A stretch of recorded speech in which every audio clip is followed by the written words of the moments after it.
나는 아직도 그날을 잊지 못한다. 우리가 처음 만났던 날, 그리고 그녀가 나에게 결혼하자고 말했던 순간. 모든 게 너무 갑작스럽고 너무 완벽해서 오히려 믿기 힘들었다. 그녀의 이름은 유나.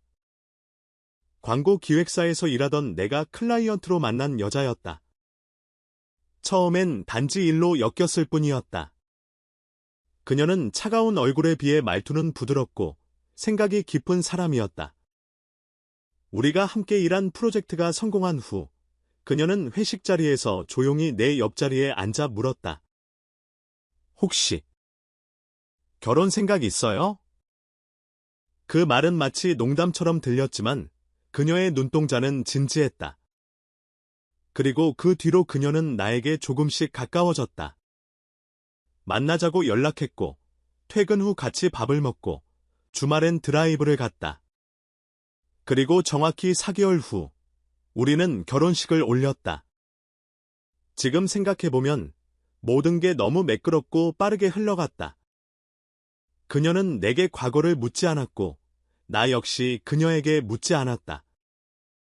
나는 그저 그녀와 함께하는 시간이 좋았고, 그녀도 그런 줄로만 알았다.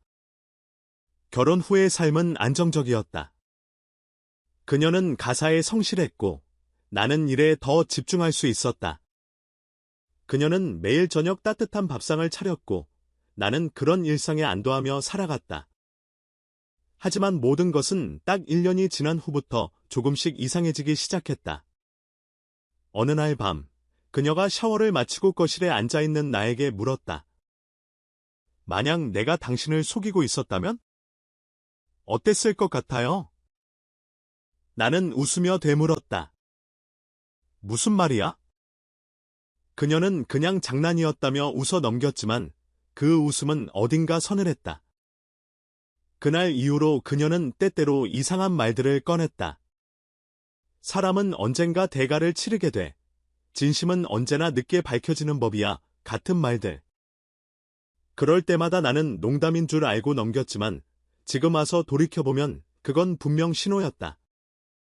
그리고 그날 모든 게 무너졌다.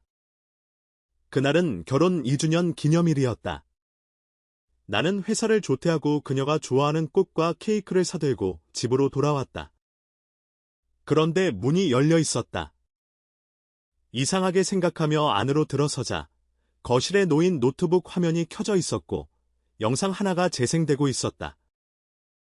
처음엔 단순한 일상 브이로그처럼 보였다. 그런데 영상 속 인물이 익숙했다. 유나였다. 그리고 그녀의 목소리가 들렸다. 오늘은 그 사람과의 결혼 100일째. 복수의 절반은 끝난 셈이야. 오빠, 조금만 기다려. 당신을 위해 난 여기까지 왔어. 그녀는 누구와 얘기하고 있었던 걸까? 그리고 복수라는 단어는 또 무슨 의미였을까? 그 순간 등골이 서늘해졌다. 나는 영상의 시간을 돌려 다시 보았고 그녀가 반복해서 말한 이름 하나가 귀에 박혔다. 지훈 오빠. 그 이름은 낯설지 않았다. 결혼 전 그녀의 SNS에 자주 등장하던 이름이었다. 나는 별 생각 없이 넘겼지만 이제는 분명했다. 그녀는 나와 결혼하기 전에 다른 남자를 사랑하고 있었고 그 남자가 바로 지훈이었다. 다음 날 나는 그녀에게 묻기로 결심했다. 평소처럼 웃으며 아침 식사를 차리는 그녀에게 물었다. 유나야, 지훈 오빠. 그 사람 누구야? 그녀는 순간 동작을 멈췄고 그 짧은 정적이 모든 걸 말해주었다. 왜 그런 걸 물어봐? 나는 노트북에서 본 영상을 꺼내 그녀에게 보여줬다. 그녀는 영상이 끝날 때까지 아무 말도 하지 않았다. 그리고는 고개를 숙이며 조용히 말했다. 미안해. 이건 당신이 알면 안 되는 이야기였어. 왜 결혼했어? 진심으로 날 사랑한 적 있어? 그녀는 고개를 들지 않았다. 그리고 그 순간 나는 알았다. 그녀의 결혼은 진심이 아니었고 나를 사랑해서도 아니었다. 이 결혼은 누군가를 향한 복수극의 일부였다. 그녀는 입을 열었다. 그 사람, 지훈 오빠. 죽었어. 그 사람이 이렇게 된 건 당신 아버지 때문이야. 그녀의 말에 심장이 멎는 줄 알았다. 나의 아버지?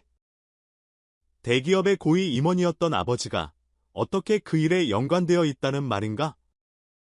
지훈 오빠는 아버지 회사의 하청업체에서 일했어. 그런데 어떤 프로젝트에서 모든 책임을 떠안고 징계를 받았고 결국 스스로. 그녀의 말은 이어지지 않았지만 나는 이해했다.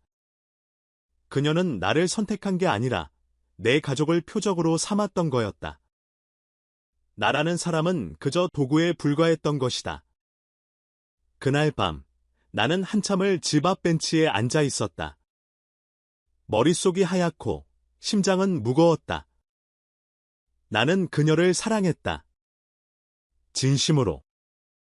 하지만 그녀는 내게 진실을 숨겼고 그 진실은 나의 모든 것을 무너뜨렸다. 그녀는 그 후에도 나를 향한 사과를 이어갔다. 하지만 나는 그 사과가 진심인지 아니면 또 다른 연기의 일부인지 알 수 없었다. 이 결혼은 이제 어디로 흘러가게 될까? 그리고 나는 이 사랑을 계속할 수 있을까? 그때 나는 알지 못했다. 이 모든 것이 시작에 불과하다는 것을. 그날 이후 나는 더 이상 예전의 내가 아니었다. 그녀가 왜 나와 결혼했는지를 알고 난 뒤 내 안의 모든 감정이 뒤틀렸다. 혼란, 분노, 슬픔, 그리고 믿고 싶지 않은 절망까지. 그녀가 내게 보였던 미소 하나하나가 가식으로 느껴졌고 함께한 모든 추억이 연기처럼 사라져버린 것 같았다.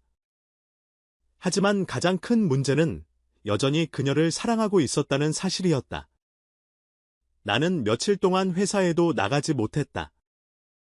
집안에는 무거운 침묵만이 흘렀고 우리는 서로 말을 아꼈다. 그녀는 나를 피해 다녔고 나는 그녀를 바라보는 시선에서 감정을 감추지 못했다. 그러던 어느 날 밤, 그녀가 먼저 입을 열었다. 그날 영상은 일부러 남겨둔 거였어. 언젠가는 당신이 알아야 할 진실이라고 생각했거든. 나는 말없이 그녀를 바라봤다. 그녀는 고개를 돌리지 않고 조용히 말을 이었다. 지훈 오빠는 내 인생의 전부였어. 대학 시절부터 7년을 함께했고 결혼도 약속했었어. 그런데 어느 날 갑자기 그의 인생이 무너졌고 그는 나를 두고 세상을 떠났어. 나는 입술을 깨물었다. 그녀의 목소리에는 고통이 담겨 있었다. 거짓이 아니라 진짜 감정이었다. 그가 떠난 날, 난 내 아버지의 이름을 알게 됐어. 그리고 그 이름이 너와 연결돼 있다는 것도. 처음엔 단순한 분노였고 복수였어. 하지만 널 만나면서 그 감정이 흔들렸어. 나는 그녀의 눈을 바라봤다. 그녀는 울고 있었다. 처음엔 연기였어. 널 유혹하는 것도 다 계획이었지. 하지만 어느 순간부터 진심이 됐어. 널 보면서 웃고 함께 있는 시간이 좋아졌어. 나도 모르게 마음이 움직였고 그게 더 무서웠어. 나는 자리에서 일어났다. 감정이 폭발할 것 같았다. 그럼 지금은? 지금도 날 사랑해. 그녀는 대답하지 못했다. 침묵이 다시 우리 사이를 채웠고 나는 집을 나섰다. 도망치듯 거리를 헤매다가 결국 나는 병원 근처의 벤치에 앉아 있었다. 어릴 적 내 아버지가 나를 데리고 오던 공원이 근처에 있었다. 나는 문득 아버지에게 전화하고 싶었다. 하지만 그를 마주할 용기가 없었다. 며칠 후, 나는 결심했다. 아버지를 찾아가 직접 물어보기로. 대기업의 부회장인 아버지는 여전히 냉정하고 엄격한 사람이었다. 그의 사무실에서 마주한 순간 나는 속을 가라앉히며 말했다. 아버지, 예전에 지훈이라는 사람 기억하세요? 당신 회사 하청업체 직원이었어요. 아버지는 순간 표정을 굳혔지만 곧 아무 일 없다는 듯 말했다. 그런 이름은 기억 안 나는구나. 왜 갑자기 그런 걸 묻지? 나는 더는 참지 못하고 소리쳤다. 그 사람이 자살했어요. 아버지 때문에? 아버지는 조용히 한숨을 쉬더니 책상 서랍에서 오래된 서류 하나를 꺼냈다. 이건 당시 감사 결과다. 그 프로젝트는 하청업체가 잘못 처리한 게 맞아. 하지만 그 책임을 모두 그 사람 혼자에게 지게 한 건 솔직히 맞다. 그건 내 결정이었어. 나는 말문이 막혔다. 아버지는 덧붙였다. 사업은 감정이 아니야. 누군가를 희생시켜야 회사를 지킬 수 있을 때도 있어. 그 말은 나에게 벼락 같았다.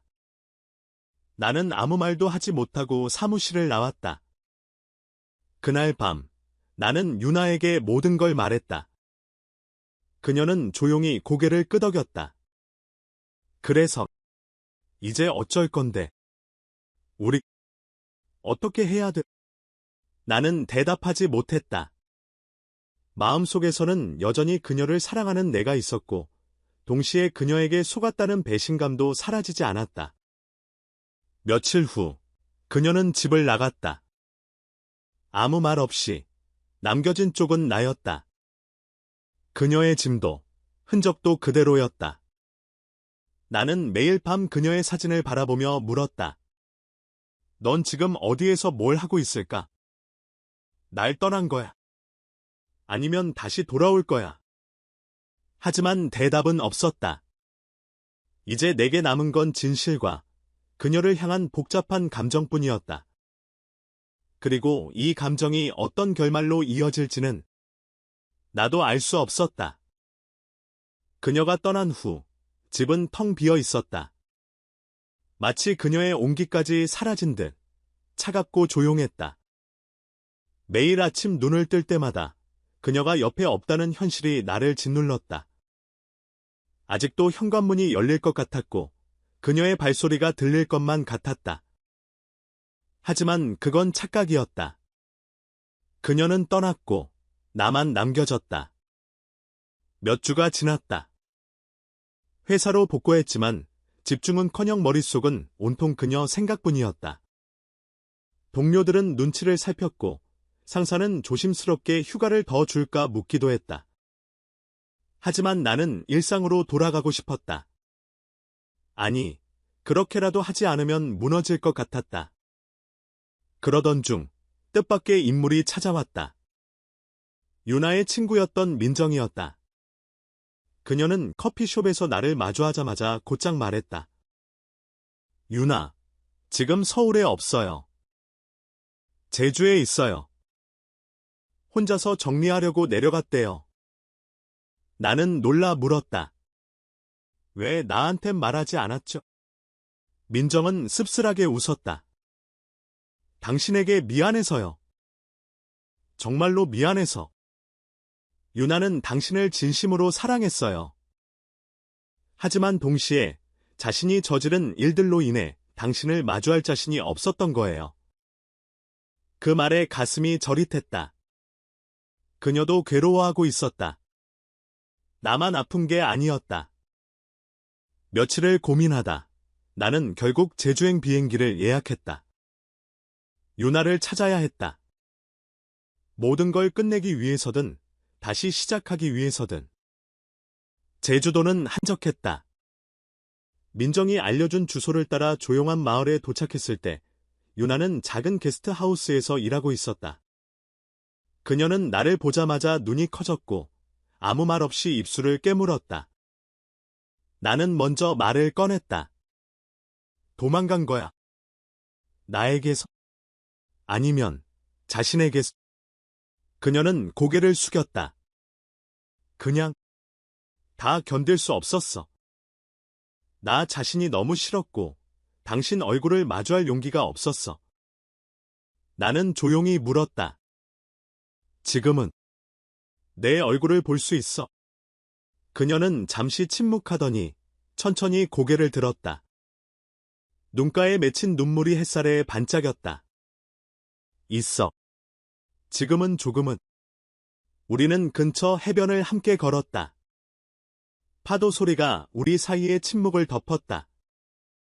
나는 그녀에게 모든 감정을 쏟아냈다. 분노, 상처, 사랑, 혼란. 그리고 여전히 그녀를 사랑하고 있다는 것까지. 유나는 내 손을 잡았다. 나도 널 사랑해. 정말이야. 하지만 우리가 계속 함께할 수 있을까? 넌 날 용서할 수 있어? 그 질문에 나는 대답할 수 없었다. 아직은. 하지만 한 가지는 확실했다. 그녀 없이 사는 삶은 너무 공허하다는 것. 그날 밤, 우리는 각자의 방으로 돌아갔지만 나는 창밖을 보며 생각에 잠겼다. 이 사랑이 다시 시작될 수 있을까? 아니면 이것은 끝을 향해 가는 마지막 흔적일까? 다음 날 아침, 유나는 손에 편지를 들고 있었다. 그녀는 그 편지를 내게 건넸다. 이건 내가 지난 몇 주간 너에게 쓰고 또 쓴 편지야. 마음을 다 담았어. 지금 읽지 않아도 돼. 서울 돌아가서 천천히 읽어. 나는 편지를 가슴에 품었다.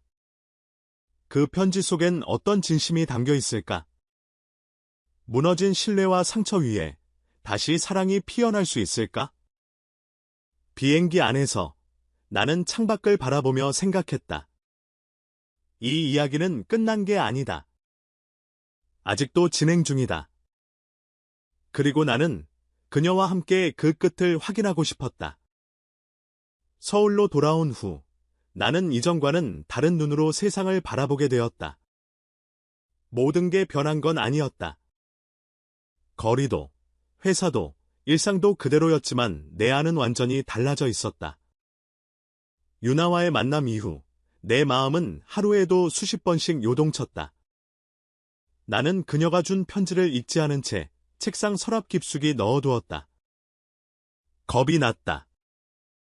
그 안에 어떤 말이 적혀 있을지, 그 말들이 내 마음을 어떻게 할지 예측할 수 없었기 때문이다. 하지만 동시에 궁금했다. 그녀의 진심은 과연 무엇이었을까? 며칠 후, 나는 결국 편지를 꺼냈다. 조심스럽게 봉투를 열고 그녀의 손글씨가 빼곡히 적힌 종이를 펼쳤다. 한 글자 한 글자, 그녀의 목소리가 들리는 듯 읽어 내려갔다. 너무 늦은 걸 알아. 하지만 나는 진심이었어. 너와 함께했던 모든 순간이 나를 용서하지 않아도 돼. 그냥 너에게 진실을 전하고 싶었어. 내가 왜 그런 선택을 했는지, 왜 그 사람에게 다시 흔들렸는지 다 말하고 싶었어. 편지는 길었다. 그녀가 겪었던 혼란, 과거 남자친구와의 미묘한 관계, 그리고 나와 함께 있으면서도 스스로를 용서하지 못했던 마음. 그녀는 자신을 벌하고 있었다. 나보다 더 심하게. 나는 며칠 동안 그 편지를 반복해서 읽었다. 읽을 때마다 다른 감정이 밀려왔다. 분노, 연민, 그리고 다시 사랑. 하지만 마음은 그렇다 해도 현실은 냉정했다. 회사에서도 주변에서도 유나와의 일은 이미 퍼져 있었다. 누가 말을 옮겼는지 몰라도 사람들은 속삭였고 나는 의도치 않게 동정의 시선을 받게 되었다. 그 가운데 또 다른 인물이 내 앞에 나타났다. 유나의 전 연인, 그 남자. 이름은 정우였다. 그는 어느 날 회사 앞에서 나를 기다리고 있었다. 한가하십니까? 잠깐 이야기 좀 하시죠. 차가운 눈빛과 건조한 말투. 그 속엔 의도적인 도발이 숨어 있었다. 유나와 다시 연락하고 있습니다. 당신도 알고 계시죠? 그녀는 아직 혼란스러워요. 저와의 관계도, 당신과의 관계도. 그래서 제가 이 자리에 나온 겁니다. 확실히 하고 싶어서요? 나는 이를 악물며 대답했다. 당신이 유나를 다시 흔드는 이유가 뭐죠? 사랑? 아니면 단순한 자존심? 그는 피식 웃었다. 사랑이라면 믿으시겠습니까? 하지만 그녀는 아직 저를 잊지 못했어요. 당신은 단지 그녀의 방황 속에 잠시 머문 쉼터일 뿐입니다. 나는 주먹을 꽉 쥐었다. 그의 말이 사실인지 아닌지는 중요하지 않았다. 문제는 유나가 아직도 그 남자와 연결되어 있다는 사실, 그리고 그 남자가 여전히 그녀 주변을 맴돌고 있다는 사실이었다. 그날 밤, 나는 유나에게 전화를 걸었다. 그녀는 잠시 망설이다가 전화를 받았다. 정우 만났어. 그가 널 다시 흔들고 있어. 유나는 한참을 침묵하다 말했다. 미안해. 나도 잘 모르겠어. 나 자신에게도 화가 나. 왜 아직도 그 사람에게 흔들리는지. 나는 묻고 싶었다. 지금 그녀 마음속엔 누가 있는지. 하지만 그 말이 나오지 않았다. 대신 이렇게 말했다. 넌 선택해야 해, 유나. 더 이상 두 남자 사이에서 방황할 순 없어. 나도, 그리고 너 자신을 위해서. 전화를 끊고 나서야 나는 내 손이 떨리고 있다는 걸 느꼈다.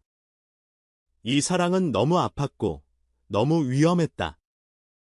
하지만 이상하게도 나는 그녀를 놓을 수 없었다. 믿음이 흔들리고 있었다. 하지만 아직 부서진 건 아니었다. 그래서 나는 기다리기로 했다. 그녀의 마지막 선택을. 그리고 그 선택이 우리를 어디로 데려갈지 나도 알 수 없었다.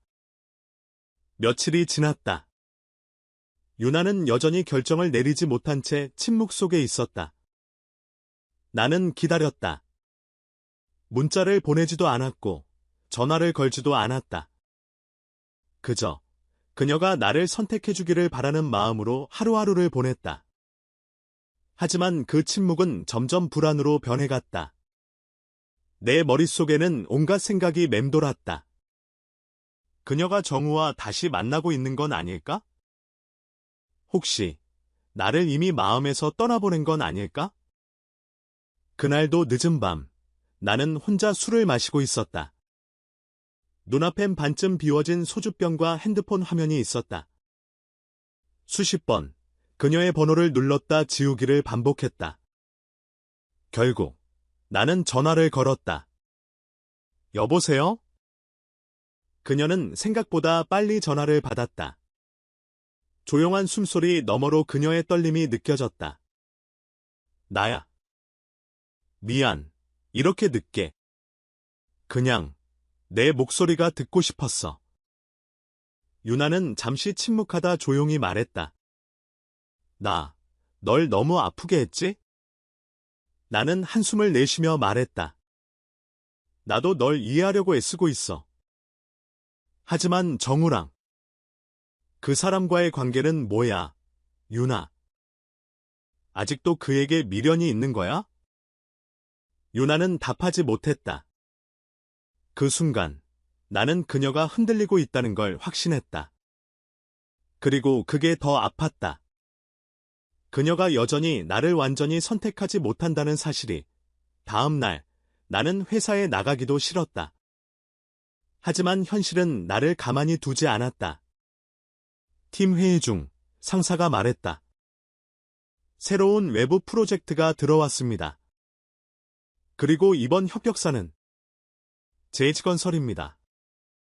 그 이름을 듣는 순간 내 심장은 철렁 내려앉았다. 정우가 다니는 회사였다.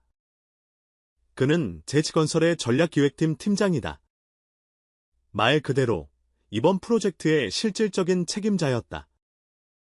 회의가 끝난 후 나는 상사에게 다가갔다. 혹시 협력사 쪽 미팅 일정이 정해졌습니까? 내일 오전 10시로 잡혔네? 네가 우리 팀 대표로 나가게 될 거야. 나는 고개를 끄덕였지만 속으로는 수십 번 욕을 내뱉었다. 그를 또 마주해야 한다니. 다음 날 회의실 문을 열자 정우가 앉아 있었다. 그는 나를 보자마자 얄밉게 웃었다. 오랜만입니다. 이렇게 또 만나게 될 줄은 몰랐네요. 나는 최대한 표정을 숨기고 자리에 앉았다. 비즈니스는 비즈니스였다. 감정은 감정대로, 일은 일대로. 하지만 회의 중에도 그는 틈틈이 도발적인 눈빛을 보냈다. 나를 시험하듯, 자극하듯. 회의가 끝나고 그는 일부러 나를 붙잡았다. 잠시 얘기 좀 할 수 있을까요? 회의실 밖 복도에서 그가 말했다. 유나는 요즘 자주 나를 만나요? 당신이 모르는 곳에서요.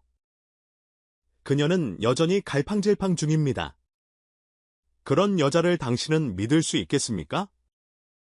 나는 그를 노려보며 말했다.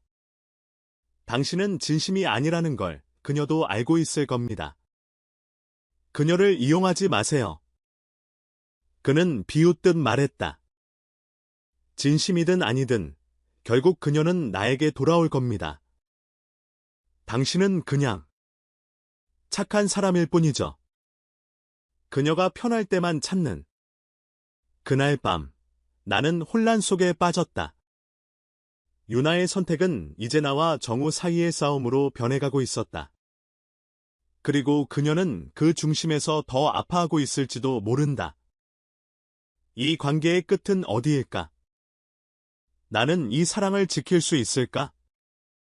아니, 나는 나 자신을 지킬 수 있을까? 그녀를 사랑하면 할수록 나는 조금씩 부서지고 있었다. 그래도 나는 멈출 수 없었다. 그게 사랑이라는 걸 알기에. 나는 밤새 뒤척였다. 아무리 눈을 감아도 잠이 오지 않았다. 머릿속은 복잡하게 엉킨 실타래 같았고 마음은 점점 피로해져 갔다. 정우와 다시 마주친 후 내 안에서 무언가 무너져 내리고 있었다. 아침이 밝았다. 하지만 햇살이 이렇게 따가웠던 적이 있었나 싶었다. 괜히 눈이 시렸다. 출근 준비를 하면서도 손은 자꾸 멈췄고 거울 속 내 얼굴은 낯설 정도로 지쳐 있었다. 휴대폰 화면엔 아무런 알림도 없었다. 유나의 메시지 하나 없었다. 이전에는 아침 인사라도 했던 그녀였는데 지금은 침묵뿐이었다.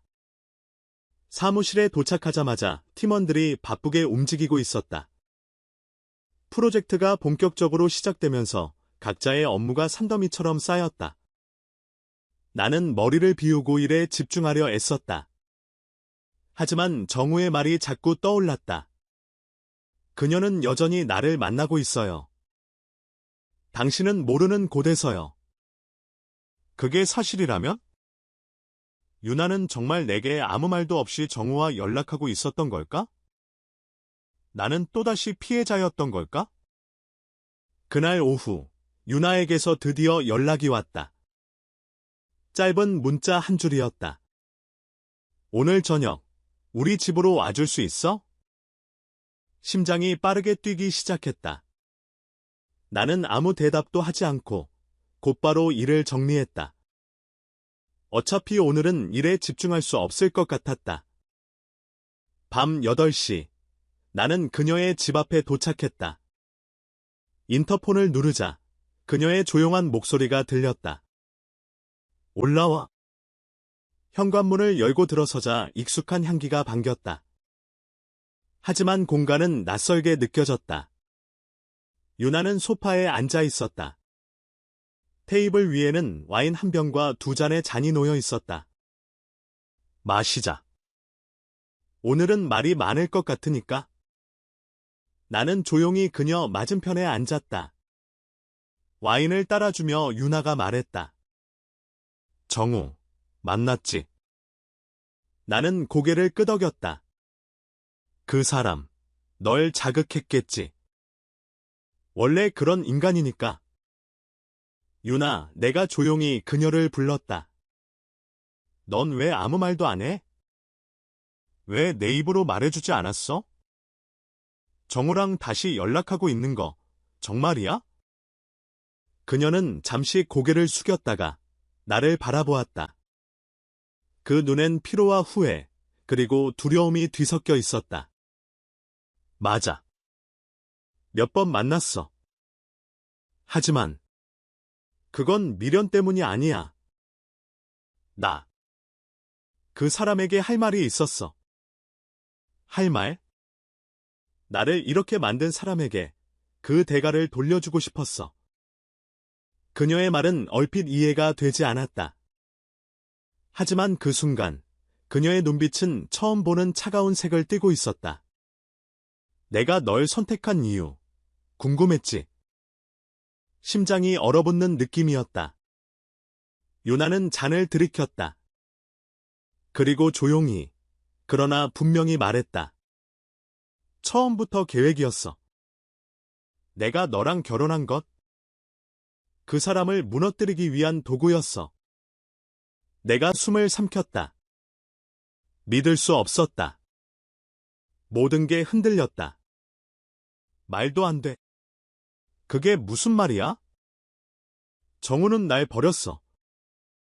나를 망가뜨리고 다른 여자와 결혼하겠다고 했어. 난 바보처럼 매달렸지. 하지만 돌아온 건 경멸과 조롱뿐이었어. 그 사람은 날 장난처럼 대했어. 그녀는 떨리는 손으로 와인잔을 다시 채웠다. 그때 알게 됐어. 그를 무너뜨릴 수 있는 유일한 방법은 그가 절대 가질 수 없는 것을 가지는 거야. 그리고 너였어. 내가 도구였다고? 처음엔 그랬어. 차가운 계산이었어. 하지만 지금은 달라. 그녀는 내 눈을 바라보며 말했다. 나는 널 사랑하게 됐어. 정말이야. 그래서 이게 더 괴로워. 너에게 말할 자격이 없다는 걸 알지만 더 이상 거짓말하고 싶지 않았어. 나는 숨이 막혔다. 가슴이 미어지는 듯했다. 그녀의 고백은 너무 늦었고 너무 잔인했다. 그럼 지금은 뭐야? 나보고 이해하라는 거야? 아니. 그냥 네가 나를 미워해도 돼, 떠나도 돼, 하지만 내가 널 이용한 게 전부는 아니라는 걸 알아줬으면 해. 나는 자리에서 일어섰다. 더는 견딜 수 없었다. 그 방 안의 공기조차 숨이 막힐 정도였다. 내가 널 사랑한 건 진심이었어. 하지만 너는 나에게 날카로운 칼이었어. 내가 알지도 못한 채 내 심장을 찌른 칼. 현관문을 나서며 나는 마지막으로 그녀를 바라봤다. 그녀는 울고 있었다. 하지만 그 눈물조차 나에겐 위선처럼 보였다. 나는 돌아섰다. 그리고 처음으로 그녀를 향한 사랑이 미움으로 바뀌는 걸 느꼈다. 나는 그날 밤 끝없이 걸었다. 아무 목적도 없이 발길 닿는 대로 도시를 떠돌았다. 찬 공기가 폐 속 깊이 스며들었지만 정신은 오히려 더 맑아졌다. 차라리 이 얼음 같은 밤이 내 가슴 속 화염을 식혀주길 바랐다. 유나의 말이 자꾸 머릿속을 맴돌았다. 처음엔 복수였어. 하지만 지금은 아니야. 널 사랑하게 됐어. 진심이라고 믿고 싶었다. 하지만 그 진심은 이미 상처 위에 뒤늦게 붙은 밴드일 뿐이었다. 나는 이미 찔렸다. 깊게, 정확하게. 그녀가 말했듯 나는 그저 도구였던 거다. 아무것도 모른 채 그녀의 복수극에 휘말려 사랑이라는 허상을 품고 살아온 바보. 그러나 정말 그녀만이 잘못일까? 며칠 동안 나는 유나와 연락을 끊었다. 그녀도 더는 나를 찾지 않았다. 둘 사이엔 정적만이 가득했다. 아무 말도 하지 않으면 아무 일도 없었던 것처럼 될까봐 무서웠다. 회사에서도 나는 무표정한 얼굴로 일에만 몰두했다. 팀원들이 수군대는 소리가 들려왔지만 신경 쓰지 않았다. 난 지금 누굴 신경 쓸 여유조차 없었다. 그러던 어느 날 정우에게서 연락이 왔다. 저녁 시간 괜찮으면 잠깐 보시죠. 할 얘기가 있습니다. 처음엔 무시하려 했다. 하지만 곧 마음을 바꿨다. 어차피 이 지독한 삼각관계에서 벗어나려면 피할 수 없는 싸움은 마주해야 했다. 저녁 8시, 도심의 한 고급 바, 정우는 이미 자리에 앉아 있었다. 여전히 깔끔하고 여유로운 미소를 짓고 있었다. 나는 조용히 맞은편에 앉았다. 이렇게 마주하게 될 줄은 몰랐습니다. 본론부터 말하죠. 그는 술잔을 들며 천천히 말했다. 유나가 당신에게 전부 말했더군요. 그래도 용감한 여자입니다. 모든 걸 밝히는 건 쉽지 않은 결정이었을 테니까. 나는 그를 노려보았다. 당신은 즐기고 있나요? 그녀의 복수심도, 나의 상처도. 이 모든 혼란이 재미있나요? 그는 씁쓸하게 웃었다. 솔직히 말하면 예상 못했습니다. 그녀가 당신을 진심으로 사랑하게 될 줄은요. 그건 저에게도 계획 밖이었죠. 당신이 무슨 계획을 짰는지는 모르겠지만 지금 이 상황은 누구도 행복하지 않아요. 정우는 조용히 고개를 끄덕였다. 그래서 말하려고 부른 겁니다. 이제는 나도 이 전쟁에서 물러나려고요. 나는 눈을 좁혔다. 갑자기 왜? 그녀가 나에게 말했거든요. 더 이상 당신을 속이고 싶지 않다고. 자신이 저지른 잘못에 대해 당신이 어떻게 판단하든 감수하겠다고요. 정우는 술잔을 비웠다. 처음엔 나도 그녀를 이용했습니다. 그게 맞습니다. 하지만 그녀는 변했어요. 그녀는 지금 당신만을 보고 있어요. 나는 아무 말도 하지 못했다. 정우의 말이 거짓이라고 느껴지지 않았다. 그의 눈빛은 차갑지만 더 이상 독을 품고 있지 않았다. 그는 조용히 일어나며 마지막으로 말했다. 당신이 그녀를 떠나든 받아들이듯. 이제는 당신의 선택입니다. 나의 이야기는 여기까지입니다. 혼자 남겨진 자리에서 나는 술을 한 잔 들이켰다. 쓴맛이 혀끝을 찔렀다. 그리고 그 쓰디쓴 감정이 마음까지 번져갔다. 정우는 이제 빠지겠다고 했다. 그렇다면 이 이야기는 끝난 걸까? 아니다. 아직 끝나지 않았다. 다음 날, 나는 유나에게 전화를 걸었다. 짧고 단호하게 말했다. 오늘 밤, 우리 만나자. 네가 아닌 내가 할 말이 있어. 밤, 그녀의 집 앞 문이 열리자 유나가 서 있었다. 피곤한 얼굴, 붉어진 눈가. 그녀도 나처럼 괴로워했음을 알 수 있었다. 거실에 앉자마자 나는 입을 열었다.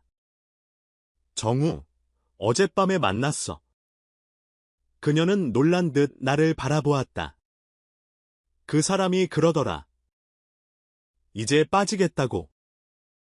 너를 이용하지 않겠다고.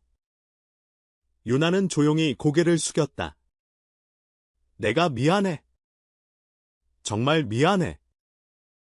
하지만 네가 그 사람을 만난 것보다 나에게 말을 안 한 게 더 아팠어. 왜 나를 믿지 못했어? 왜 혼자서 다 감당하려 했어? 그녀는 손을 꽉 움켜쥐며 말했다. 너를 지키고 싶었어.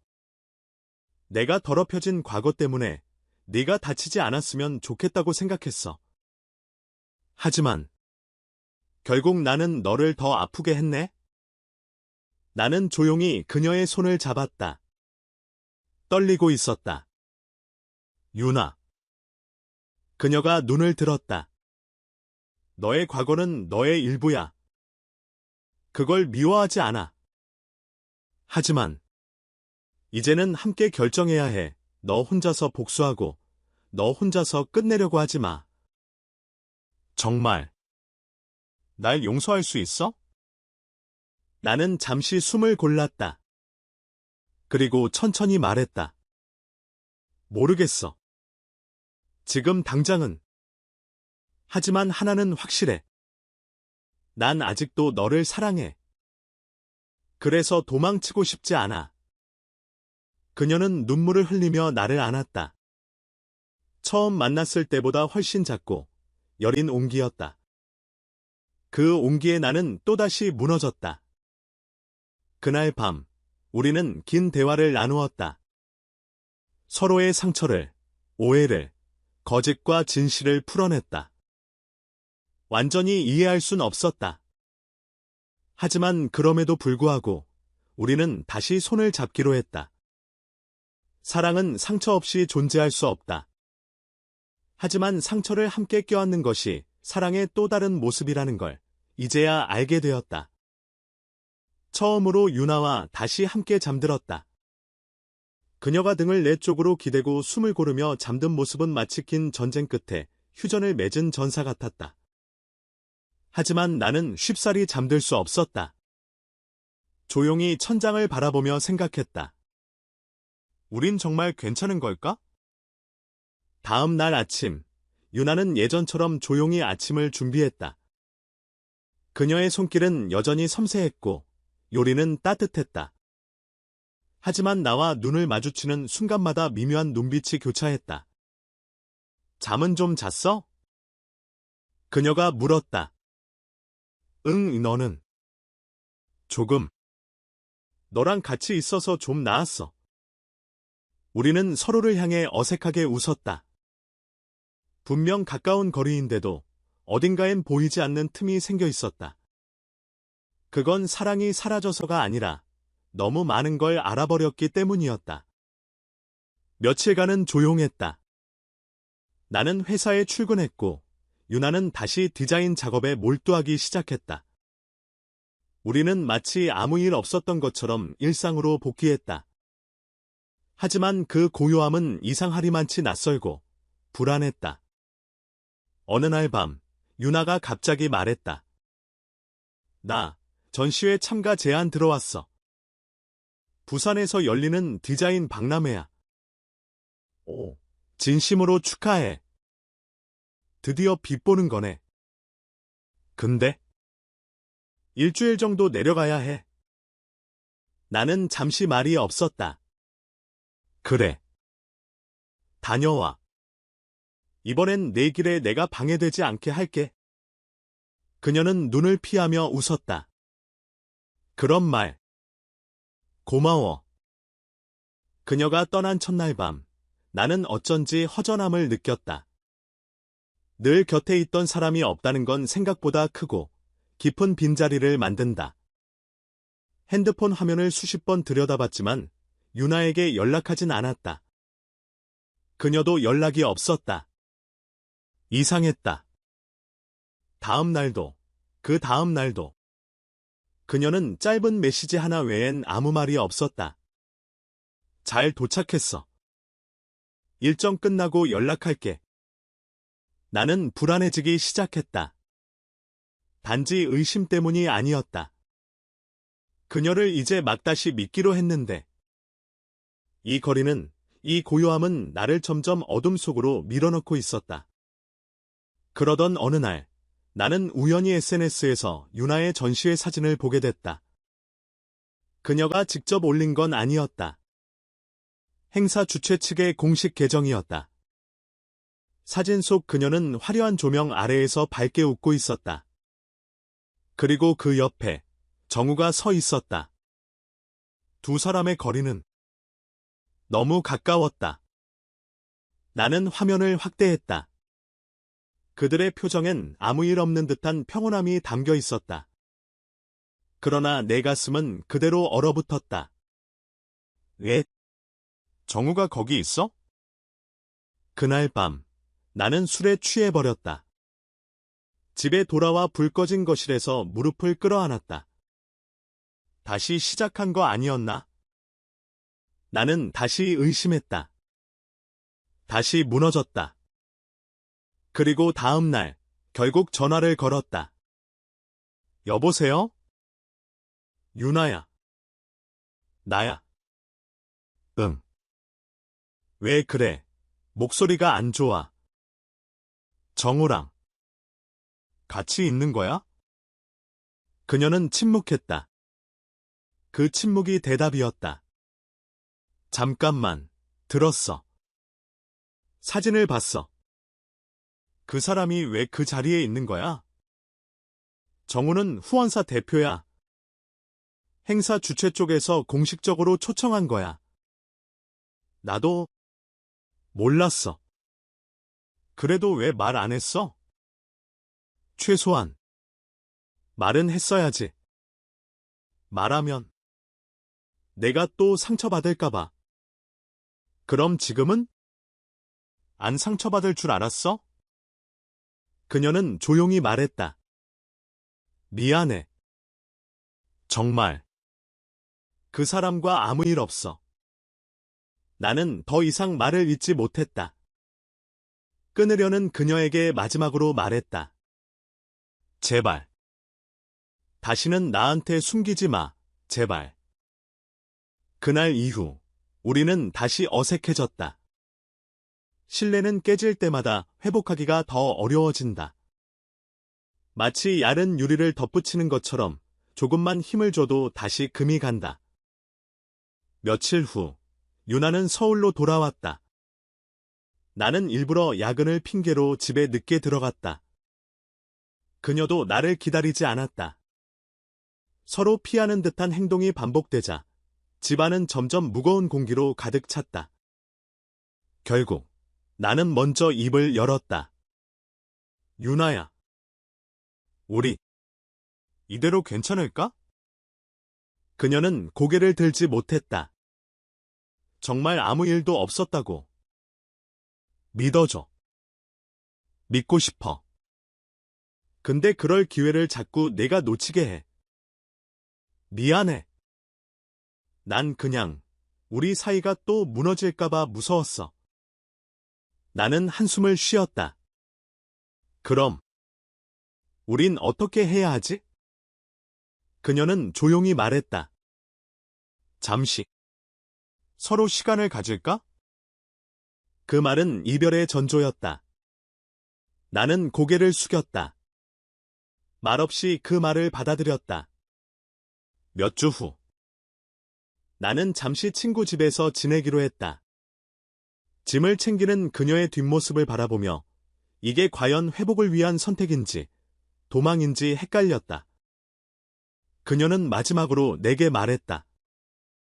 나 다시 돌아올게. 약속할게. 하지만 그 말이 어쩐지 돌아오지 않을 사람의 인사처럼 들렸다. 끝이 아니라 균열의 시작. 그날 이후 우리는 각자의 공간에서 살아가고 있다. 매일 연락을 주고받진 않지만 가끔 안부를 주고받는다. 하지만 그 거리 속에서 나는 자꾸만 질문을 던진다. 정말 그녀와 나 사이에 남은 것? 사랑일까? 아니면 죄책감일까?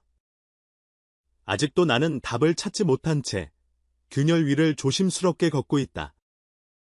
그날 이후 나는 유나의 모든 흔적을 정리하려고 했다.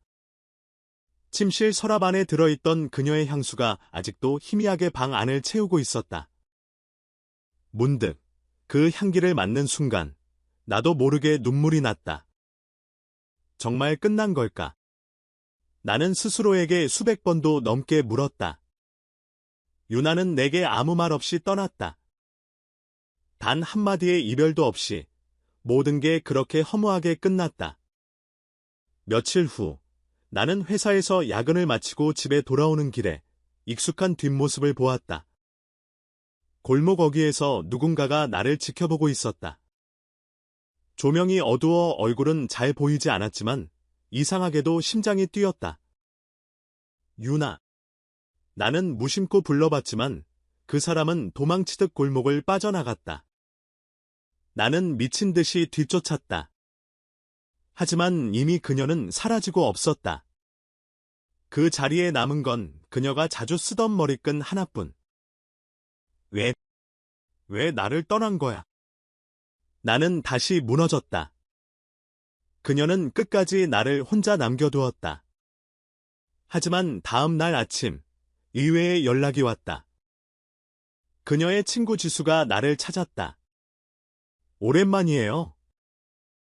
잠깐 이야기 좀 할 수 있을까요? 우리는 카페에 마주 앉았다.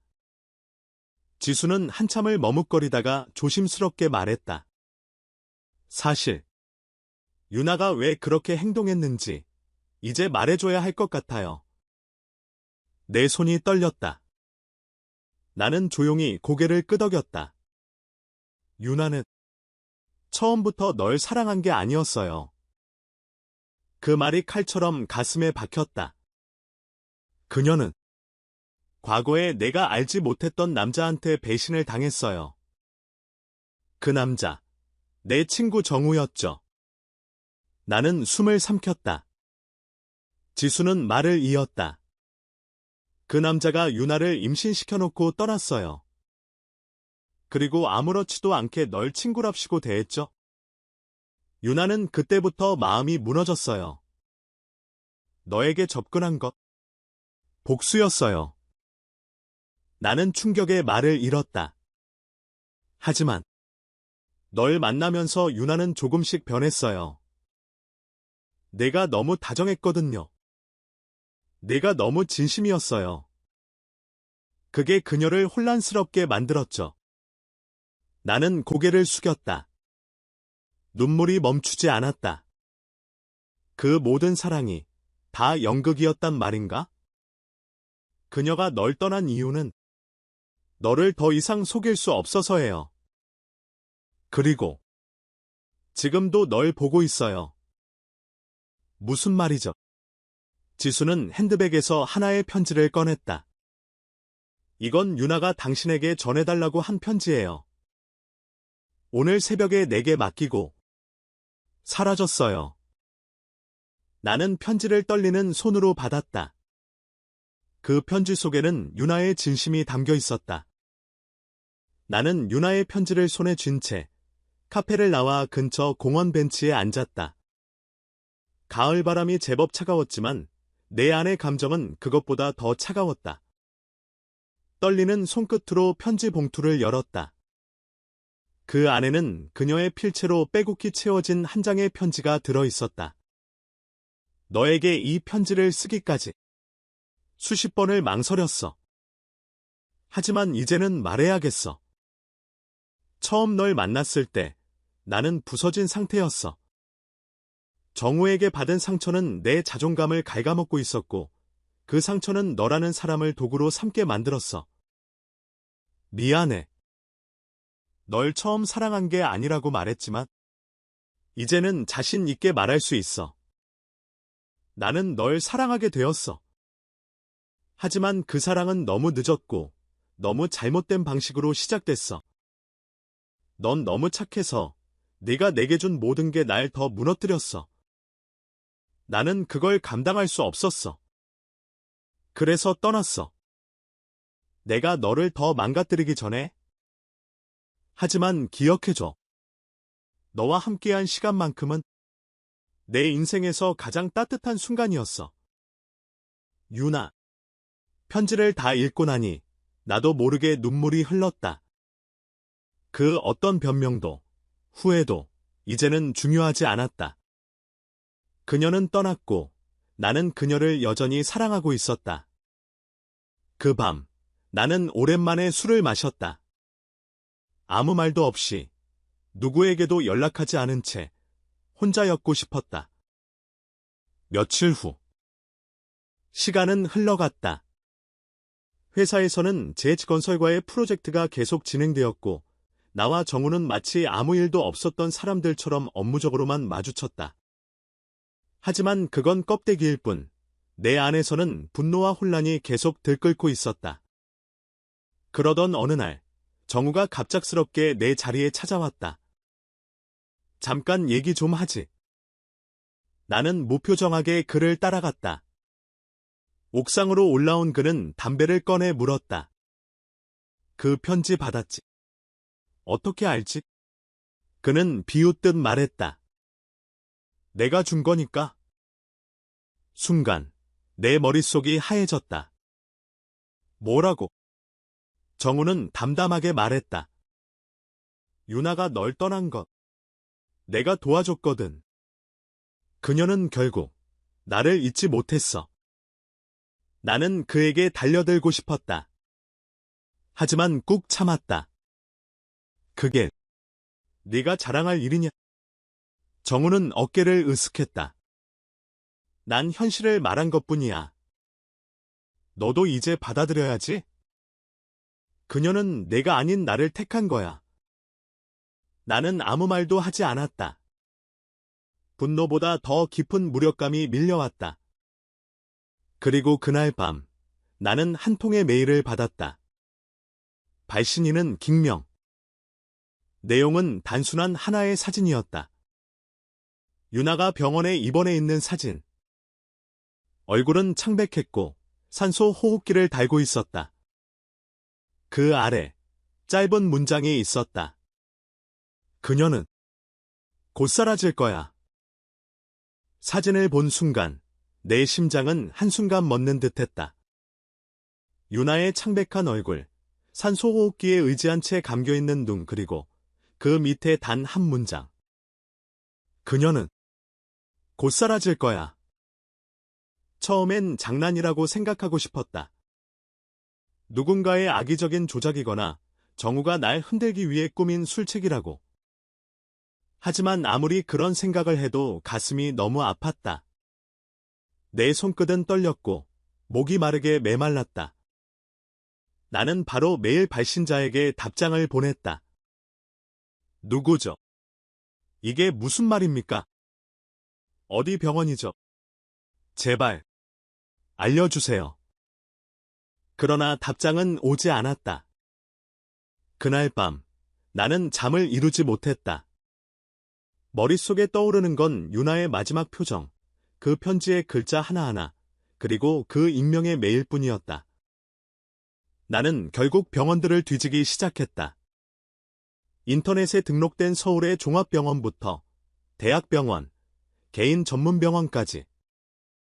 유나의 이름으로 검색했지만 환자 정보는 보호되어 있었다. 내 신분으로는 확인할 수 없었다. 결국 나는 마지막으로 찾고 싶지 않았던 사람을 찾아갔다. 정우의 아파트 앞.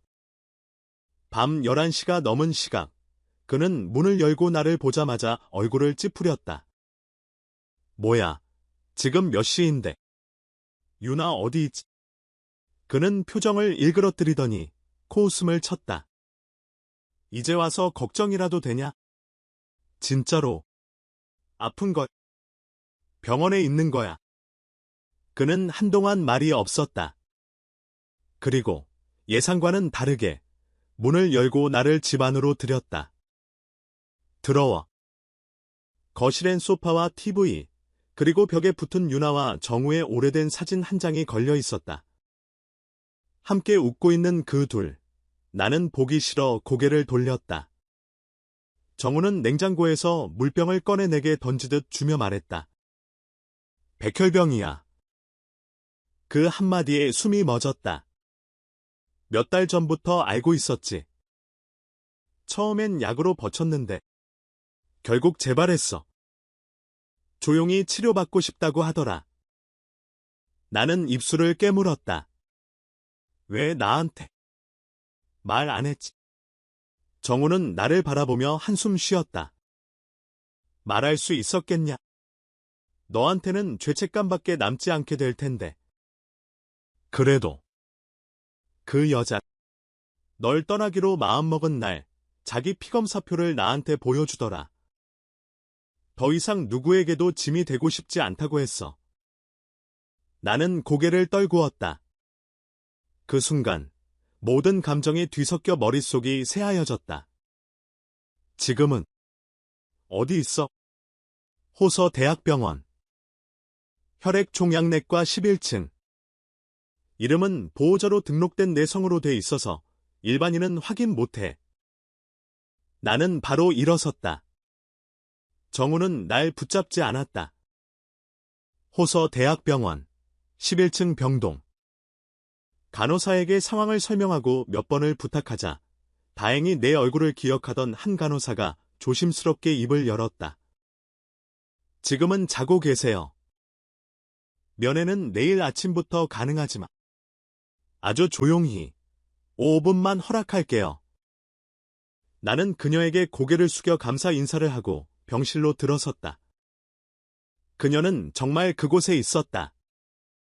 창백한 얼굴.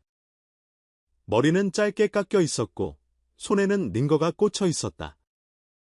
나는 한 걸음 그녀에게 다가갔다. 그녀의 옆에 앉아 조용히 손을 잡았다. 너무나 차가운 손이었다. 그 순간 그녀의 눈꺼풀이 천천히 떨리며 열렸다. 나야. 그녀는 한참을 나를 바라보더니 눈물을 흘렸다. 나는 말없이 그저 그녀의 손을 꼭 쥐었다. 왜 이제야 왔어? 그 말에 나는 울지 않으려 애썼지만 결국 눈물이 터지고 말았다. 그날 밤 나는 병원 옆 벤치에 앉아 떠오르는 기억들을 곱씹었다. 그녀와의 첫 만남. 웃음소리. 싸움. 혼란. 결혼. 그리고 진심. 그 모든 순간이 진실이었고 나는 그 안에서 살아 있었다. 그리고 하나를 결심했다. 무슨 일이 있어도 그녀를 지켜내겠다고. 그녀가 나를 이용했던 과거는 상관없었다. 지금 이 순간 그녀가 나를 찾고 있다는 것만으로 나는 충분했다. 시간은 무정하게 흘러갔다. 나는 유나의 얼굴을 마주할 때마다 더는 예전의 따뜻함을 느낄 수 없었다. 그녀의 눈동자에는 항상 혼란이 깃들어 있었고 말 한마디 한마디에도 망설임이 섞여 있었다. 그날 밤 퇴근 후 집에 들어서자마자 나는 그녀가 리빙룸에 앉아있는 걸 보았다. 조명이 어슴푸레한 가운데 그녀는 술 한 병을 앞에 두고 조용히 앉아 있었다. 무슨 일이야? 나는 조심스럽게 물었다. 그녀는 내 쪽을 보지도 않은 채 말했다. 정우가 다시 날 만나고 싶대. 나는 심장이 쿵 하고 내려앉는 소리를 들었다. 그래서 너 모르겠어. 나도 나 자신이 뭔지 모르겠어. 나는 그녀 옆에 앉았다. 손을 뻗어 그녀의 손등 위에 올렸지만 그녀는 미세하게 몸을 떨었다. 그 순간 나는 확신했다. 이 여자는 지금 나와 함께 있지만 마음은 다른 곳에 가 있었다. 유나야, 나 정말 최선을 다했어. 너랑 결혼한 것도 함께한 모든 시간도 진심이었어. 그녀는 고개를 숙인 채 조용히 말했다. 알아. 그래서 더 미안해. 나 처음부터 널 온전히 사랑하지 못했어. 나는 고개를 돌려 그녀를 바라봤다. 처음부터.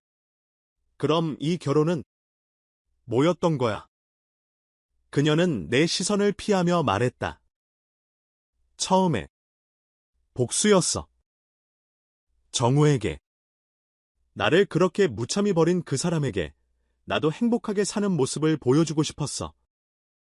순간 눈앞이 하얘졌다. 그래서 날 선택한 거야. 복수의 도구로. 그녀는 고개를 끄덕였다.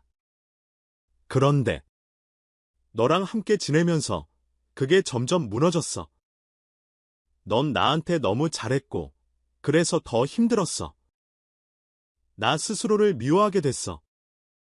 나는 그녀의 말을 듣고도 아무 말도 할 수 없었다. 분노와 슬픔이 뒤섞여 아무 감정도 표현할 수 없었다. 하지만 이제 와서 그 사람에게 돌아가겠다고 그녀는 조용히 말했다. 아니, 그 사람에게 돌아가겠다는 건 아니야. 그냥 나 자신이 뭘 원하는지도 모르겠다는 말이야. 나는 벌떡 일어나 방으로 들어갔다. 방문을 닫는 소리가 유난히 크게 울렸다.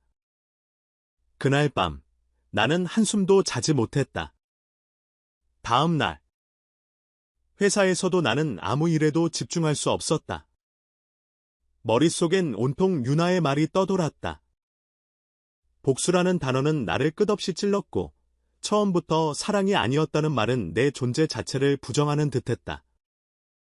오후 회의 도중, 팀장이 나를 불렀다. 김대리, 제이치건설 쪽에서 급히 미팅을 잡자고 했네? 오늘 5시에 가줄 수 있겠나? 나는 기계적으로 고개를 끄덕였다.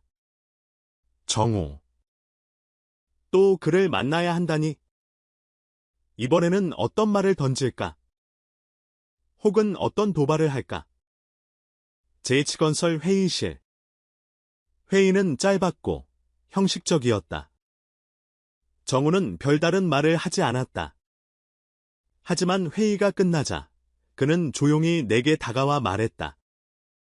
김 대리님, 잠깐 시간 괜찮으세요? 나는 대답하지 않았지만 그는 알아서 옥상으로 향했다. 결국 나는 따라 나섰다. 옥상. 바람이 거세게 불고 있었다. 정우는 난간에 기대어 담배를 물고 있었다. 유나가 요즘 연락을 끊었어요. 그가 먼저 입을 열었다. 그래서 나는 무심하게 말했다. 그녀가 갈팡질팡하던 마음을 이제야 정리한 것 같더군요. 아마 당신을 떠날 겁니다. 나는 차갑게 웃었다. 당신, 아직도 그녀를 잘 안다고 생각하는군요. 나는 그 여자를 7년 동안 사랑했습니다. 당신은 고작 1년 남짓. 그 무게가 같을 거라 생각하십니까? 그래서 당신은 그 여자를 함부로 상처 준 거군요. 그는 대답 대신 고개를 돌렸다. 김 대리님. 그가 다시 나를 보며 말했다. 정말 그녀를 놓칠 준비가 되어 있습니까? 나는 그의 말을 끝까지 듣지 않았다. 돌아서서 엘리베이터 버튼을 눌렀다. 그 순간 내 가슴 속엔 하나의 결심이 자리를 잡았다. 이대로 그녀를 보내지는 않겠다고. 하지만 그녀가 나를 정말 사랑하지 않는다면 나도 놓아줘야 할까? 그날 밤 나는 유나에게 말했다. 잠시 떨어져 지내자. 서로 생각할 시간이 필요해. 그녀는 놀란 눈으로 나를 바라봤다. 그게 무슨 말이야? 난 지금 너를 사랑하면서도 너무 힘들어. 나 자신을 잃어버릴 것 같아. 그녀는 아무 말도 하지 못했다. 나는 작은 여행 가방을 챙기고 집을 나섰다. 한 걸음, 한 걸음 걸으며 나는 되뇌었다. 사랑은 때로 붙잡는 것이 아니라 놓아주는 것일지도 모른다고. 하지만 그 끝에 그녀가 다시 내게 돌아온다면 그땐 진짜 사랑일까? 어쩌면 처음부터 끝까지 나는 유나의 마음을 착각하고 있었는지도 모른다. 그녀가 내게 웃어주던 그날, 우리가 첫 데이트에서 나눴던 따뜻한 대화, 그녀가 손을 꼭 잡고 말하던 당신을 믿고 싶어요. 라는 한마디. 그 모든 장면들이 지금은 허상이 되어 내 머릿속을 돌아다닌다. 유나는 정말로 나를 사랑했던 걸까? 아니면 단지 정우를 잊기 위한 도구였을 뿐일까? 나는 점점 답을 찾지 못해가고 있었다. 며칠 전부터 유나는 집에 거의 들어오지 않았다. 늦게까지 회사 일이라며 나에게 아무런 설명도 없이 문자를 하나 남기고 사라졌다. 오늘은 회식이 있어. 너무 늦을 것 같아. 먼저 자요. 나는 그 문자를 몇 번이고 읽었다. 문장은 짧았지만 그 안에는 차가운 공기가 가득했다. 이전과는 달랐다. 그녀는 더 이상 내게 미안이라고도 사랑해요 라고도 말하지 않았다. 이상했다. 아니, 불안했다. 그날 밤 나는 차를 몰고 그녀의 회사 근처까지 갔다. 내가 이렇게까지 집착하게 될 줄은 몰랐다. 하지만 가만히 있을 수 없었다. 내가 망가지는 걸 알아도 그녀를 그냥 잃고 싶지 않았다. 회사 앞 카페에서 몇 시간을 기다렸다. 시계는 밤 10시를 넘기고 있었다. 그때였다. 익숙한 모습이 출입문 쪽에서 나타났다. 유나였다. 그리고 그녀의 옆에는 정우가 있었다. 그들은 조용히 걸어 나오며 웃고 있었다. 마치 오랜 연인처럼 아무런 거리낌 없이 나는 숨을 삼켰다. 심장이 두근거리는 게 아니라 아프기 시작했다. 정우가 그녀의 어깨에 살짝 손을 올렸다. 유나는 거부하지 않았다. 오히려 자연스럽게 그 손을 받아들이는 듯했다. 그 순간 나는 확신했다. 유나는 지금 나와 정우 사이에서 선택하지 않은 게 아니라 이미 선택을 끝냈다는 걸. 다음 날 아침, 나는 아무 말 없이 아침밥을 차렸다. 유나는 새벽에 들어온 듯 피곤한 얼굴로 거실에 나왔다. 나는 아무렇지 않은 척 말했다. 일찍 일어났네? 그녀는 잠깐 나를 바라보다 조용히 고개를 끄덕였다. 그리고는 밥상 앞에 앉았다. 그녀의 눈동자에서 나는 어떤 감정도 읽을 수 없었다. 나는 숟가락을 들며 물었다. 어제는 재미있었어? 유나는 멈칫했다. 응. 그냥 회사 회식이었어. 별일 없었어. 거짓말. 나는 웃으며 고개를 끄덕였다. 다행이네. 그녀는 밥을 몇 숟가락 뜨다가 조심스레 내게 물었다. 왜 그렇게 묻는 거야? 그냥. 걱정돼서. 그녀는 아무 대답도 하지 않았다. 침묵이 둘 사이를 가득 메웠다. 며칠 후, 나는 정우를 다시 만났다. 이번엔 회사 미팅이 아니었다. 그가 나에게 직접 전화를 걸어왔다. 당신과 따로 이야기할 게 있어요. 남자끼리 솔직하게. 처음엔 거절할까도 생각했지만 결국 나가기로 했다. 더 이상 도망칠 수 없었다. 한강 근처 조용한 카페. 정우는 먼저 와서 나를 기다리고 있었다. 나는 조용히 그의 맞은편에 앉았다. 무슨 이야기죠? 정우는 여유로운 미소를 지으며 커피를 한 모금 마셨다. 유나는 나를 다시 보기 시작했어요. 당신도 알고 있겠지만. 그래서요? 그녀는 당신과 함께 있는 동안에도 나를 잊지 못했어요. 솔직히, 난 그녀를 완전히 떠나보낼 생각도 없었고요. 나는 손을 꽉 쥐었다. 그의 말 한마디 한마디가 심장을 찔렀다. 당신이 말하는 진심이란 게 그녀를 고통스럽게 하는 거라는 걸 알긴 해요. 정우는 웃음을 멈췄다. 고통. 당신이 그녀를 진짜로 아프게 만든 사람이에요. 그녀가 왜 당신을 선택했는지 그 이유를 한 번도 생각해 본 적 있어요? 나는 말문이 막혔다. 유나는 날 사랑하긴 했어요. 하지만 그녀가 당신을 선택한 이유는 복수였어요.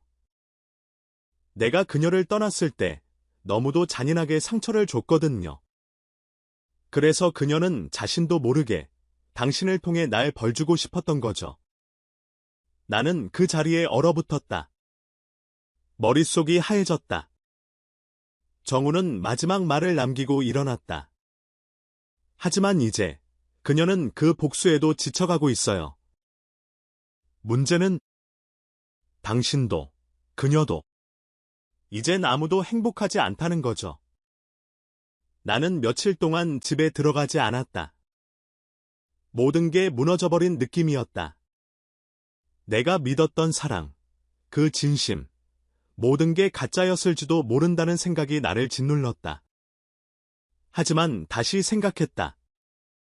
그녀가 처음부터 복수심으로 나를 선택했더라도 시간이 흐르면서 진짜 감정이 생겼을 수도 있지 않을까? 그녀의 눈물, 그녀의 떨리는 손, 그 모든 게 연기가 아니었기를 나는 바라고 있었다. 그녀에게 마지막으로 묻고 싶었다. 지금이라도 좋아. 너의 진심은 어디에 있었던 거야? 거짓말처럼 평온하던 일상은 단 하나의 사건으로 산산이 깨졌다. 그날도 나는 회사에서 평소처럼 야근을 하고 있었다. 회의가 길어졌고 마감 일정에 쫓기던 나는 정신없이 키보드를 두드리고 있었다. 그러다 핸드폰이 울렸다. 유나였다. 여보세요? 그녀의 목소리는 떨려 있었다. 마치 울음을 참는 듯한 숨막히는 침묵 끝에 그녀가 말했다. 나 지금 병원이야. 아빠가 쓰러지셨어. 나는 아무 생각도 할 수 없었다. 머리가 하얘졌다. 곧장 가방을 챙기고 병원으로 달려갔다. 심장이 터질 듯 뛰었다. 유나의 아버지는 그녀에게 세상 그 무엇보다 소중한 사람이었다. 병원 응급실에 도착하니 유나는 의자에 앉아 고개를 숙이고 있었다. 그녀의 어깨는 미세하게 떨리고 있었다. 나는 조심스럽게 그녀 옆에 앉아 그녀의 손을 잡았다. 괜찮아. 곧 나아지실 거야. 어떤 상태야? 그녀는 눈물을 닦으며 말했다. 뇌졸중. 지금 중환자실에 계셔. 아직 의식은 없고. 의사 말로는 당분간 회복이 힘들 수도 있대. 그녀는 무너지고 있었다. 그동안 꿋꿋하던 유나의 모습은 온데간데 없었다. 나는 그녀를 품에 안고 조용히 그녀의 등을 토닥였다. 그녀는 내 가슴에 얼굴을 묻은 채 작게 흐느꼈다. 그 순간 나는 결심했다. 내가 그녀의 전부가 되자. 어떤 일이 있어도 그녀를 지켜주자. 이 고통의 시간을 함께 버티자고. 며칠 동안 나는 회사를 조퇴하고 병원을 오갔다. 유나의 어머니는 정신적으로 완전히 무너져 있었고, 유나는 모든 걸 혼자 감당하고 있었다. 나는 그런 그녀를 옆에서 도왔다. 간병도, 서류 정리도, 병원비 문제도. 그런데 이상한 낌새는 그 즈음부터 느껴졌다. 병원에서 몇 번 마주친 남자. 깔끔한 정장 차림에 유나를 부르는 목소리가 익숙했다. 정우였다. 그는 유나와 둘이서 조용히 얘기했고 나는 멀리서 그 장면을 보며 참을 수 없는 분노를 느꼈다. 왜 아직도 그의 그림자가 그녀 곁을 맴도는가? 나중에 유나에게 물었다. 그 사람, 왜 온 거야? 유나는 잠시 망설이다 말했다. 아빠가 예전에 정우랑 몇 번 만났어. 사업 때문에 도움을 받은 적도 있고. 그래서 병문안 왔대. 그녀의 말은 이해할 수 있었다. 하지만 마음은 그렇지 않았다. 나는 단순한 위문이 아니라고 느꼈다. 정우는 의도적으로 나타난 것이다. 그녀가 약해져 있을 때 다시 틈을 만들어 들어오려는 듯했다. 그날 밤 나는 집으로 돌아가는 유나를 차에 태웠다. 그녀는 지쳐 있었고 말이 없었다. 나도에서 흘러나오는 잔잔한 음악만이 둘 사이의 침묵을 채우고 있었다. 그러다 그녀가 조용히 입을 열었다. 나, 솔직히, 혼란스러워. 나는 잠시 운전을 멈추고 그녀를 바라봤다. 무슨 말이야? 정우를 보면 예전 기억이 떠올라. 좋았던 순간들, 상처도, 아픔도. 근데 널 보면 지금 내가 버틸 수 있는 유일한 이유가 너라는 걸 알아. 그게 더 미안하고 무서워. 나는 한참을 침묵하다가 말했다. 유나야, 지금 넌 가장 약해진 상태야. 감정은 흐려지고 기억은 미화돼. 하지만 내가 확실히 말할 수 있는 건 널 절대 혼자 두지 않겠다는 거야. 네가 날 받아들이지 않더라도 난 옆에 있을 거야. 그녀는 눈을 감고 고개를 끄덕였다. 그러나 내 불안은 점점 커져갔다. 며칠 뒤, 유나가 병원에서 사라졌다. 전화도 받지 않았고 문자도 읽지 않았다. 그녀의 어머니조차 어디 갔는지 모르고 있었다. 나는 미친 듯이 그녀를 찾아다녔다. 마지막으로 나는 정우의 집 앞에 섰다. 손은 떨리고 있었고 심장은 미친 듯이 뛰었다. 그리고 문을 두드렸다. 잠시 뒤 문이 열렸고 정우가 나타났다. 그리고 그의 뒤로 유나가 보였다. 눈이 마주친 순간 나는 숨이 멎는 줄 알았다. 그녀는 죄책감에 젖은 얼굴로 나를 바라보고 있었다. 미안해. 내가? 잠깐만. 여기 있고 싶었어. 그 말은 나에게 비수가 되어 꽂혔다. 균형은 무너졌다. 내가 쌓아온 모든 믿음이 산산이 조각났다. 그날 밤 나는 한참을 거리를 헤매다 결국 집으로 돌아왔다. 아무 말도, 아무 생각도 할 수 없었다. 다만 내 안에 하나의 문장이 울려 퍼지고 있었다. 그녀는 결국 나를 선택하지 않았다. 그러나 끝은 아직 아니었다. 나는 이대로 포기하지 않을 것이다. 왜냐하면 나는 진심이었으니까. 그녀를 사랑했으니까. 시간이 흐르면서 모든 게 서서히 무너지는 소리가 들리는 것 같았다. 유나가 정우의 집에 있었다는 사실은 내게 단순한 충격을 넘어 존재 자체를 부정당한 기분이었다. 그날 이후로 우리는 마주하지 않았다. 연락도, 메시지도 없었다. 대신 병원으로 가면 그녀의 어머니가 나를 마주했다. 그녀는 나를 볼 때마다 미안한 얼굴로 고개를 숙였다. 그게 더 고통스러웠다. 며칠 후, 유나에게서 한 통의 메시지가 왔다. 우리, 잠시만 거리를 두자. 그 문장은 나를 다시 무너뜨렸다. 거리라는 건 감정의 회피이고 정리의 시작이라는 걸 나는 알고 있었다. 하지만 나는 받아들일 수 없었다. 그래서 나는 직접 찾아갔다. 병원, 그녀가 자주 가던 카페, 심지어 그녀가 혼자 조용히 걷곤 했던 공원까지. 그리고 결국 작은 호숫가 벤치에서 그녀를 찾았다. 유나.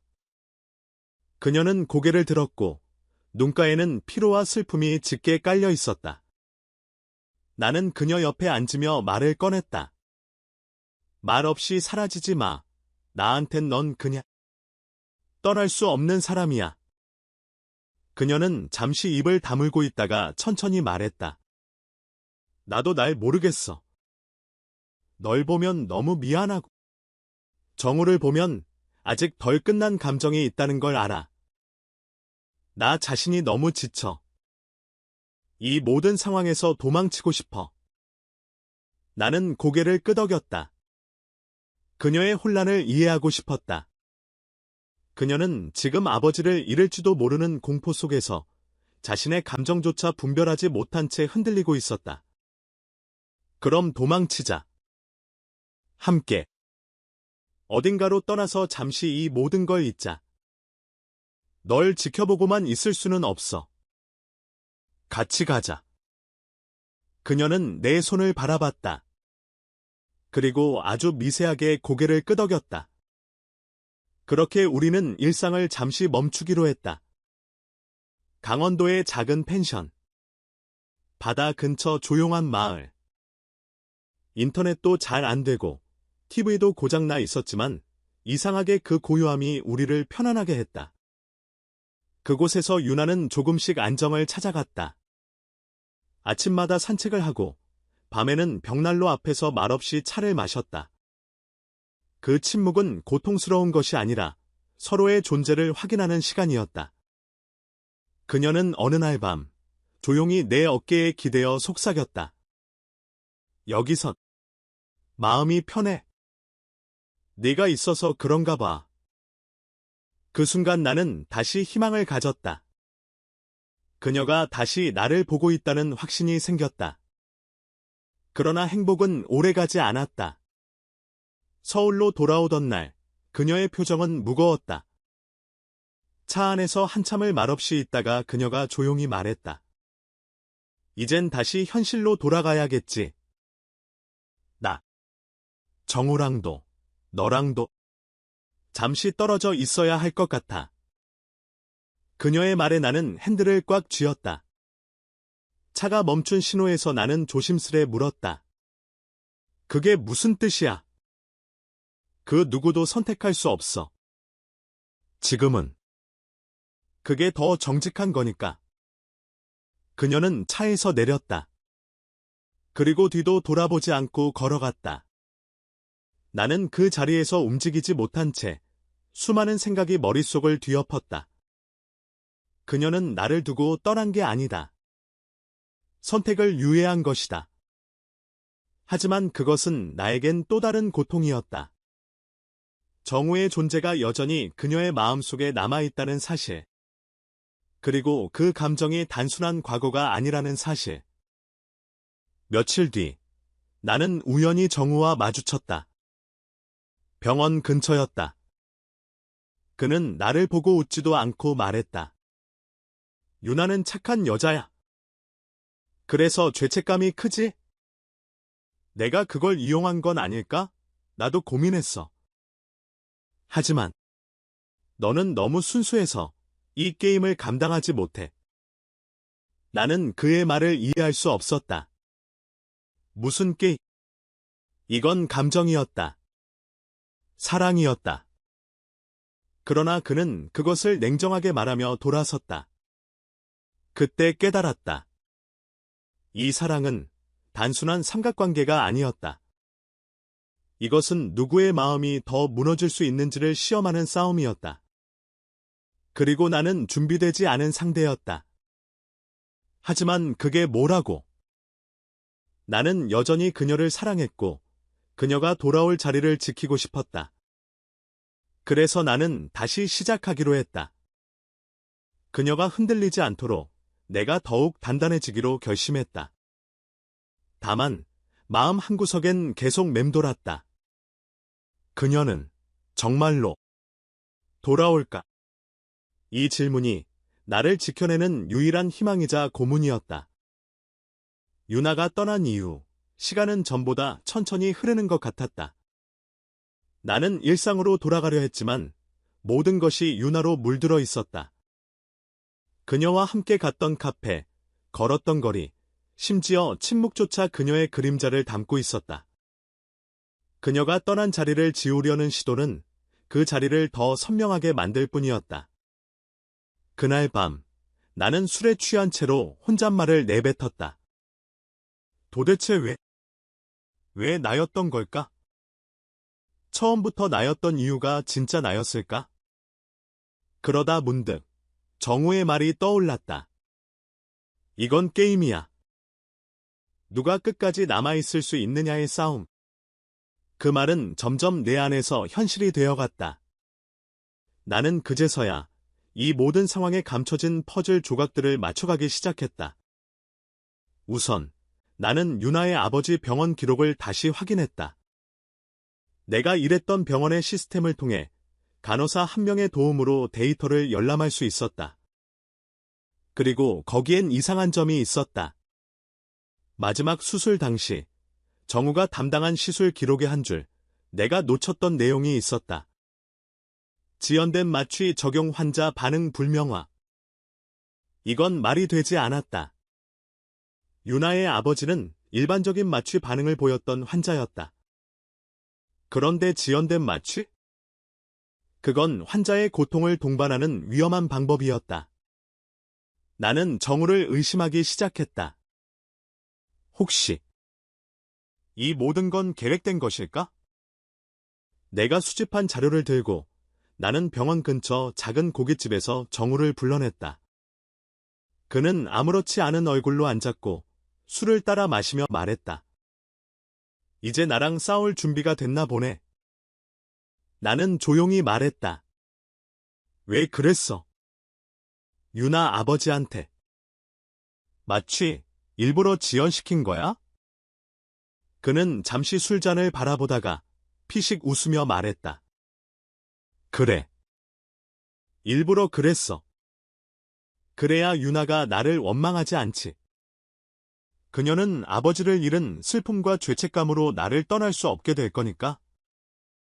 나는 그 자리에 얼어붙었다. 그의 고백은 농담이 아니었다. 그리고 그는 이어서 말했다. 그리고 너는 유나의 구원이 되어야 했지. 그녀가 날 떠나기 위한 핑계. 하지만 넌 너무 진심이었어. 그게 문제야.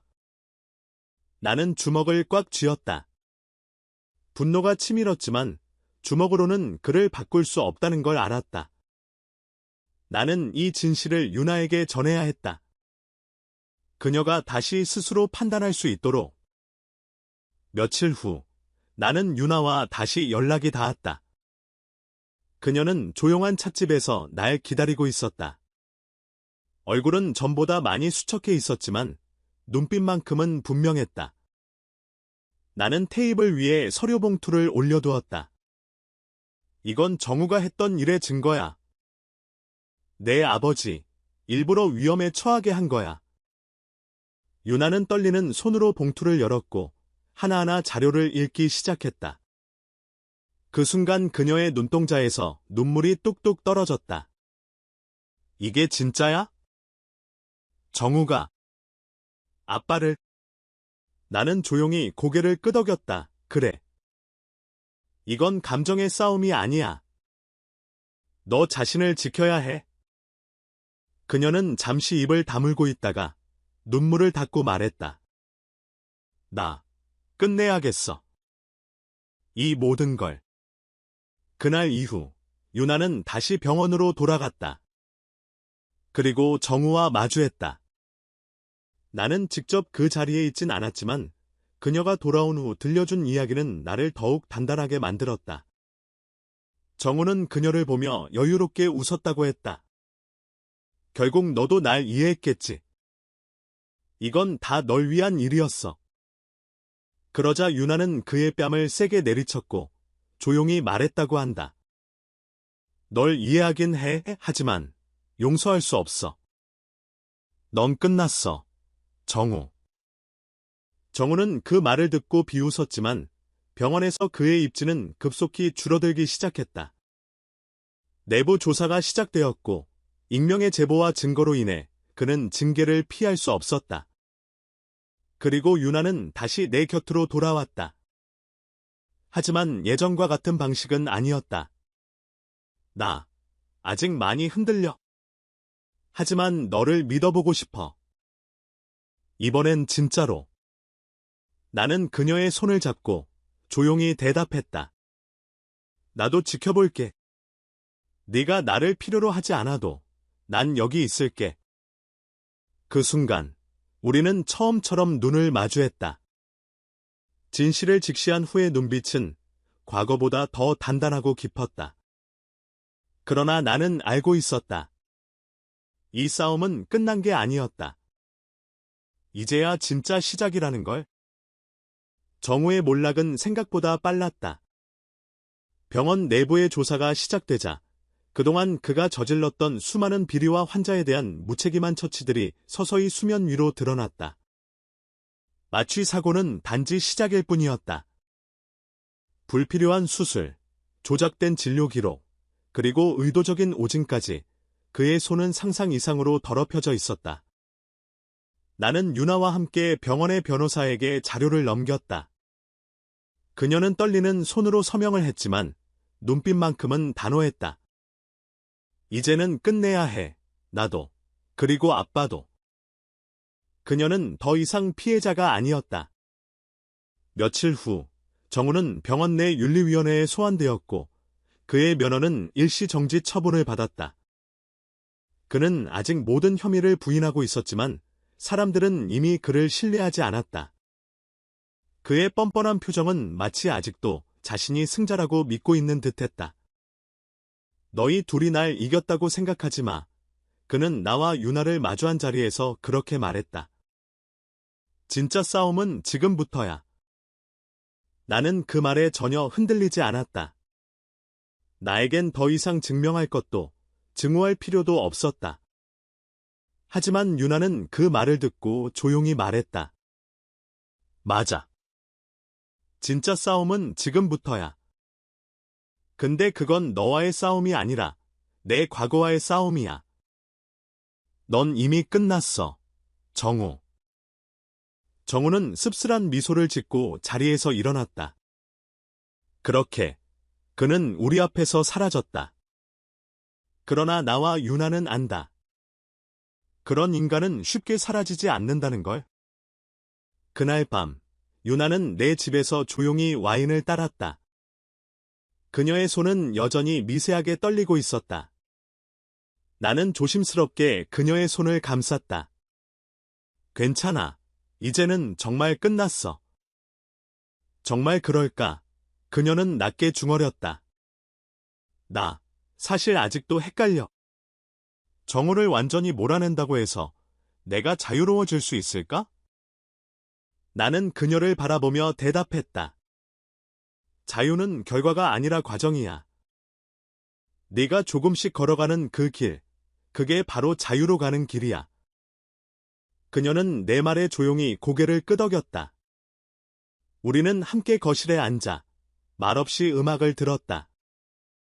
조용한 피아노 선율 속에 서로의 상처가 조금씩 녹아들었다. 며칠 후 나는 병원에서 잠시 휴가를 내고 유나와 함께 바다로 향했다. 경상남도 남해 조용한 어촌 마을에 도착했을 때 유나는 깊게 숨을 들이쉬었다. 여기 아빠가 생전에 자주 오시던 곳이야. 그녀는 작은 바위 위에 앉아 바다를 바라보며 말했다. 나는 그녀 옆에 앉아 묵묵히 그 풍경을 함께 바라보았다. 그 순간 나는 유나에게 물었다. 정우를 사랑했던 건 사실이야?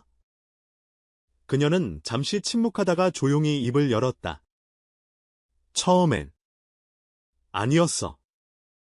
그냥 나를 위로해주던 사람. 아빠의 병세가 악화되면서 내가 기댈 곳이 필요했어. 그런데 정우는 그 틈을 파고들었지. 결국 사랑이라고 착각했어. 나는 고개를 끄덕였다. 그리고 그녀가 이어서 말했다. 그 사람과 결혼까지 생각했어. 아빠가 돌아가신 뒤 정우가 없었다면 나도 무너졌을지 몰라. 그래서 그가 아빠의 죽음에 관여했단 걸 알았을 때 믿고 싶지 않았어. 그녀의 눈에 눈물이 맺혔다. 그런데 너랑 있으면 이상하게 편해. 숨 쉬는 게 자연스럽고 혼자 있어도 불안하지 않아. 나는 그녀의 어깨에 손을 얹고 조용히 말했다. 너도 누군가에게 기대어도 괜찮아. 언제까지 혼자 싸울 필요는 없어. 그녀는 내 어깨에 조용히 기대었다. 그렇게 우리는 한동안 아무 말 없이 파도 소리를 들었다. 서울로 돌아온 뒤 유나는 심리 상담을 시작했고 나는 병원으로 복귀했다. 다시 평범한 일상 속으로 돌아가는 듯했지만 우리는 알고 있었다. 마음속에 남은 그림자는 쉽게 지워지지 않는다는 걸. 어느 날 밤, 유나는 나에게 물었다. 정우가 다시 나타나면 어떻게 할 거야? 나는 망설이지 않고 대답했다. 그땐 내가 널 지킬 거야. 이번엔 두려워하지 않을 거야. 그녀는 고개를 끄덕였다. 그 말, 믿을게. 그날 밤, 우리는 서로의 온기를 느끼며 잠들었다. 그리고 나는 결심했다. 그녀를 위해, 아니, 우리 둘을 위해 나는 끝까지 이 길을 함께 걷겠다고. 그러나 나는 아직 알지 못했다. 정우가 마지막으로 준비한 마지막 반격이 남아있다는 것을. 몇 주가 흘렀다. 정우는 병원에서의 입지를 완전히 잃었고 공식적으로 징계 처분이 내려졌다. 병원 내부는 잠잠해졌지만 나와 유나 사이엔 여전히 조용한 파도가 일렁이고 있었다. 우리는 다시 함께 있었지만 모든 것이 예전과 같을 순 없었다. 어느 날 저녁, 유나는 조심스럽게 입을 열었다. 나, 엄마한테 다 말했어. 아빠 일, 정우, 그리고 너랑 나. 나는 조용히 고개를 끄덕였다. 그녀의 어깨는 한결 가벼워 보였지만 눈동자에는 여전히 미련과 혼란이 섞여 있었다. 엄마는 뭐래? 처음엔 아무 말도 못하셨어. 그냥 날 안아주시기만 했어. 그러곤 한참 있다가 이젠 너의 인생을 살아라고 하셨어. 그 말을 듣는 순간 나도 모르게 눈물이 고였다. 유나는 오랜 시간 복수와 죄책감, 사랑과 증오 사이에서 갈팡질팡했지만 이제야 스스로의 감정에 솔직해질 수 있게 된 것이다. 하지만 그날 밤, 난 또 다른 진실을 마주하게 되었다. 집 앞에 작은 봉투 하나가 놓여 있었고 그 안은 익숙한 글씨로 쓰인 편지가 들어 있었다. 네가 진실을 원했다면 이게 마지막 조각이야. 그날 수술실엔 나만 있었던 게 아니었어. 유나도 있었지. 그녀가 아버지의 DNA 사인을 조작했어. 그녀는 알고 있었어. 나보다 먼저. 정우. 심장이 철렁 내려앉았다. 나는 편지를 들고 즉시 유나를 찾아갔다. 그녀는 혼자 병원 옥상에 서 있었다. 바람이 불고 있었고 그녀의 머리카락이 흩날렸다. 유나. 이거 사실이야. 그녀는 아무 말 없이 편지를 읽었다. 그리고 잠시 후 눈을 감았다. 응, 사실이야. 나도 아빠를 보내드리기로 결정했었어. 그녀의 목소리는 떨렸지만 단호했다. 아빠가 마지막에 많이 아파하셨어. 고통 속에서 살아계시는 게 그게 더 잔인했어. 그래서 내가 결정했어. 그게 정우한테 약점이 될 줄은 몰랐지만 나는 숨이 막히는 기분이었다. 이토록 복잡하고 얽힌 감정 속에서 도대체 누가 옳고 누가 그른 걸까? 나. 너를 믿고 싶었어. 그런데 이젠 어떻게 해야 할지 모르겠어. 유나는 나를 바라보며 말했다. 너는 지금 선택할 수 있어. 나를 떠날 수도 있고 함께할 수도 있어. 단, 이번엔 내 과거가 아니라 내 지금을 봐줘. 나는 그녀의 눈을 똑바로 바라봤다. 그 눈동자엔 후회와 두려움, 그리고 간절함이 공존하고 있었다. 내 안에서 수많은 감정이 뒤엉켰지만 나는 결국 입을 열었다. 나, 널 떠나지 않을 거야. 너를 용서하는 게 아니라 이해하려고 해. 그래야 앞으로 우리가 함께할 수 있으니까. 유나는 눈물을 흘리며 나를 안았다.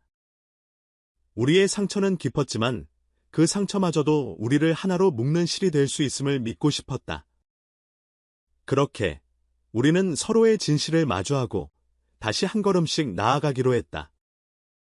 완벽한 결말은 아니었지만 적어도 거짓 없는 시작이었다.